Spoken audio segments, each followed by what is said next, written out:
আসসালামু আলাইকুম গাইস। সবাই কেমন আছেন? আশা করি সবাই ভালো আছেন। আপনারা খুব ভালো করেই জানেন বাংলাদেশের বিভিন্ন জেলায় বিভিন্ন জায়গায় বন্যার কারণে দেখা যাচ্ছে কি পুরো এলাকাটাই পানির নিচে চলে গেছে।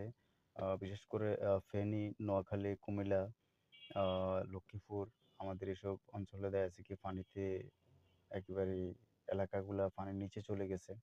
তো আমাদের এলাকার আমার নিজের ঘর, এমনকি আমাদের বাড়ির, আমাদের পুরা গ্রামের অধিকাংশ ঘর ডুবে গেছে। পানির নিচে চলে গেছে। বুক সমান পানি হয়ে গেছে। ঘরের ভিতরে হাঁটু সমান পানি। তো যাই হোক আসলে মানুষ কতটা অসহায় হলে রাস্তার মধ্যে একজন অন্ধ মানুষ দেখেন, রাস্তার মধ্যে দাঁড়িয়ে কাঁদতেছে। ঘরে খাবার নেই। আপনারা সবাই আসলে এদের জন্য দোয়া করবেন। খুব কষ্টে আছে আসলে মানুষগুলা। কি বলবো? এরকম কিছু মানবতার ফেরিওয়ালারা তাদের জন্য ত্রাণ নিয়ে যেতেছে। আল্লাহ তাআলা ওনাদের ভালো করুক। সবাই বন্যার্তদের জন্য দোয়া করবেন। সবাই ভালো থাকবেন। আসসালামু আলাইকুম ওয়া রাহমাতুল্লাহি ওয়া বারাকাতুহু।